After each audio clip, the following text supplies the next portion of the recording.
ध्यान से देखिए इस औरत को। यह है राजस्थान की भाविका चौधरी, जो पेशे से इंस्टाग्राम पर नचनिया है। आरोप है कि बीते 2 साल से राजस्थान से गुजरात जाने वाली बस में एमडीएम नामक ड्रग्स सप्लाई कर रही थी। परिवार से आज़ादी लेकर और खुलकर जीना सिर्फ 2 तरह के लड़के लड़कियां चाहते हैं, या तो जिनका अफेयर हो या फिर नशेड़ी। भाविका दोनों गुणों से संपन्न है। इंस्टाग्राम पर इसके 84,000 फॉलोअर्स हैं और आसान भाषा में यूं कहें तो इंस्टा पर अश्लीलता फैलाने के साथ साथ युवाओं की जिंदगी भी बर्बाद कर रही थी। लाखों रुपए कमाने के बावजूद भी करोड़ों कमाने के चक्कर में भाविका नचनिया से कैसे ड्रग्स तस्कर बन गई, आज के इस कहानी के माध्यम से हम यही जानने की कोशिश करेंगे। दोस्तों, राजस्थान के बाड़मेर की रहने वाली भाविका, जिसे लोग भौरी के नाम से जानते हैं, शादीशुदा होने के बावजूद भी यह अपनी जिंदगी खुलकर जी रही थी, जिसके चलते आसपास के इलाके में यह काफी मशहूर हो गई थी। ज्यादातर लोग इसे इंस्टाग्राम के जरिए ही जानते थे, क्योंकि यह अक्सर अपने इंस्टाग्राम अकाउंट्स पर रील्स डाला करती थी। इसके भी ज्यादातर लड़की और औरतों की तरह इंस्टाग्राम पर एक ही मकसद था, शरीर के अंग प्रदर्शन करना। क्योंकि आप और हम सब जानते हैं कि जिस तरह से इंस्टाग्राम पर लड़कियां वीडियो डालती है, उसमें किसी प्रकार की न तो कोई वैल्यू होती है और न ही उस वीडियो में कोई सोशल संदेश होता है और न ही कोई एजुकेशन की बात होती है। बस वह उसमें जो भी कुछ दिखाती है, और बेरोजगार युवा तो छोड़िए, उस चीज को देखकर अधेड़ उम्र के शादीशुदा लोग भी उसे न सिर्फ बड़े चाव से देखते हैं, बल्कि उसके जाल में आसानी से फंस भी जाते हैं। और इसी टेक्निक का फायदा उठाकर यह भी लोगों का दिल जीत रही थी। इंस्टाग्राम पर लगातार वीडियो डालने के कारण धीरे धीरे इसके फॉलोअर्स लगातार बढ़ते गए और देखते ही देखते हजारों लोग इसके वीडियो देखने लगे और इसके अकाउंट्स पर 84,000 से ज्यादा फॉलोअर्स हो गए। लेकिन सोशल मीडिया पर दिखाई देने वाली जिंदगी के पीछे आखिर क्या चल रहा था, इसकी जानकारी शायद किसी को भी नहीं थी। समय के साथ साथ ये नशे में इतनी डूब गई कि उसने इसके जरिए ही कमाई करने का एक अनोखा तरीका ढूंढ निकाला। एक ड्रग तस्कर से जब उसने पैसे कमाने की इच्छा जताई तो उसने नंबर दिया गुजरात के एक बड़े ड्रग सेलर का। इसके बाद कथित तौर पर भाविका के सामने कमाई का एक ऐसा रास्ता खुला जिसमें उसे ज्यादा मेहनत नहीं करनी थी। बस में बैठना था, एक जगह से दूसरी जगह जाना था और एक छोटा सा पैकेट पहुंचाना था। भाविका का काम था राजस्थान से गुजरात ड्रग्स की सप्लाई करना और हर बार 100-200 ग्राम के पैकेट गुजरात पहुंचाने के बदले उसे 30,000 मिलते थे। अंदाजा लगाइए, गुजरात जाके आना है और बदले में 30,000 रुपए जेब में। ये कम थे क्या? बिल्कुल नहीं। और सिर्फ इस काम के बदले बीते 3 साल से भाविका बस में बैठती और गुजरात तक ड्रग्स की सप्लाई करती।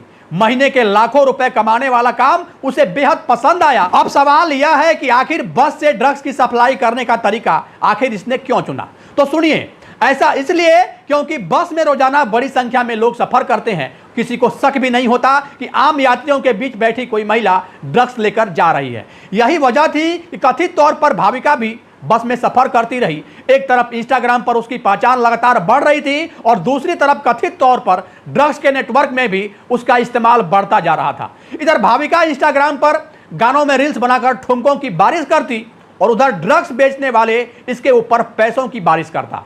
इन दोनों कामों से महीने के लाखों रुपए कमाने वाली इस औरत को अंदाजा नहीं था कि गलत काम का नतीजा हमेशा गलत ही होता है, या फिर यूं कहें कि जब पाप का घड़ा भरता है ना, तब एक न एक दिन वह जरूर फूटता है।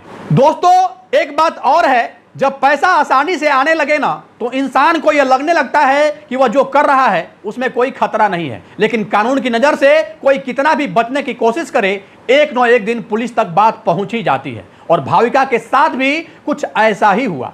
इसके पति और इसके परिवार वालों को पैसे के चलते बेहद घमंड हो चुका था, लेकिन परिवार को शायद इस बात का अंदाजा नहीं था कि जिस पैसे ने उनकी जिंदगी को आराम दिया है, वही पैसा एक दिन उसके लिए सबसे बड़ी परेशानी बन सकता है। फिर आई वो मनहूस दिन 13 जुलाई का, जब भाविका घर से सज धज कर 152 ग्राम एमडीएम ड्रग्स के साथ बाड़मेर से बस में बैठ जाती है। इसे हर बार की तरह गुजरात तक सफर तय करना था। भाविका को शायद लगा होगा कि आज भी बाकी दिनों की तरह सफर पूरा हो जाएगा और पॉकेट गुजरात पहुंच जाएगा। लेकिन इस बार रास्ते में पुलिस पहले से तैयार खड़ी थी।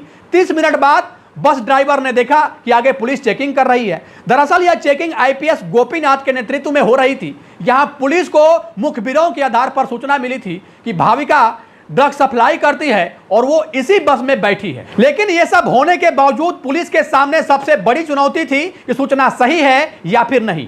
बस को रोका गया। बस रुकने के बाद एक एक करके यात्रियों की जांच शुरू हुई और जैसे ही पुलिस भाविका तक पहुंची, उसकी तलाशी ली गई तो उसके पास से 152 ग्राम एमडीएम बरामद हुआ, जिसकी बाजार में लाखों करोड़ों रुपए कीमत है। यही वह पल था जब कथित तौर पर लंबे समय से चल रहा ड्रग्स का यह खेल पुलिस के सामने आ गया। अब स्पॉट पर पकड़ाने के बाद भाविका को तुरंत हिरासत में लेकर थाने लाया गया, जहां पूछताछ में उसने कबूल किया कि यह काम वह 1-2 दिन या महीनों से नहीं बल्कि कई सालों से लगातार कर रही है। अब पुलिस के सामने सिर्फ 152 ग्राम ड्रग्स का मामला नहीं था, बल्कि सवाल यह था कि यह ड्रग्स आखिर कहां से आती थी, किसके पास जाती थी, इसके पीछे कौन लोग थे और इस पूरे नेटवर्क में और कितने लोग शामिल थे।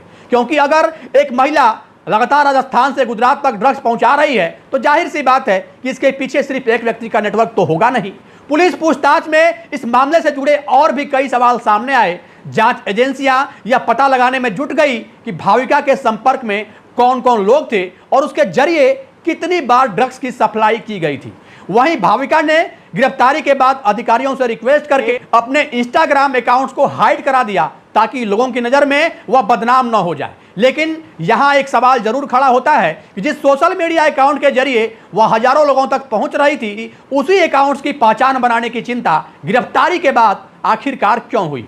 क्या उसे इस बात का डर था कि अगर लोगों को उसके दूसरे काम के बारे में पता चल गया तो उसकी सोशल मीडिया वाली छवि पूरी तरह खत्म हो जाएगी? दोस्तों, आज के समय में सोशल मीडिया पर एक अलग ही दुनिया दिखाई जाती है। ऐसा हम इसलिए कह रहे हैं कि वीडियो में हंसी होती है, ग्लैमर होता है, फॉलोअर्स होते हैं और लाखों लोगों का ध्यान होता है।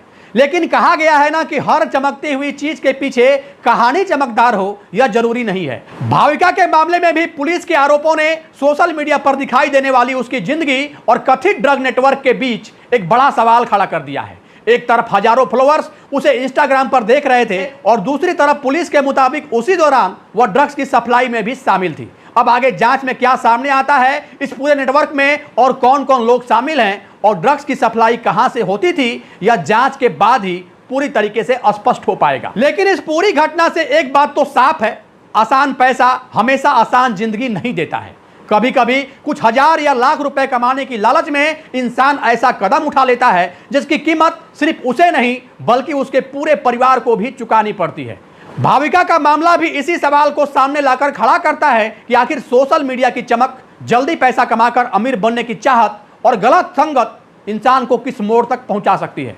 दोस्तों, आपकी इस केस पर क्या राय है? क्या आपको लगता है कि सोशल मीडिया पर दिखाई जाने वाली जिंदगी के पीछे भी लोगों को सच जानने की कोशिश करनी चाहिए? और सबसे बड़ा सवाल, अगर पुलिस के आरोप सही साबित होते हैं तो क्या सिर्फ ड्रग बेचने वाले ही जिम्मेदार हैं या उन लोगों पर भी सख्त कार्रवाई होनी चाहिए जो युवाओं तक नशा पहुंचाने के इस नेटवर्क को चलाते हैं? अपनी राय कमेंट बॉक्स में निष्पक्षता के साथ जरूर दें। अगर सोशल जागरूकता का हमारा यह प्रयास या वीडियो अच्छा लगा हो तो इसे लाइक और शेयर जरूर करें और ऐसे ही सच्ची घटनाओं की कहानियों के लिए चैनल जनतक न्यूज को फॉलो और सब्सक्राइब जरूर करें। मिलते हैं बहुत जल्द ऐसे ही एक और नई दास्तान के साथ। तब तक के लिए जहां भी रहें सावधान रहें, सुरक्षित रहें, अपना ख्याल रखें। जय हिंद, जय भारत।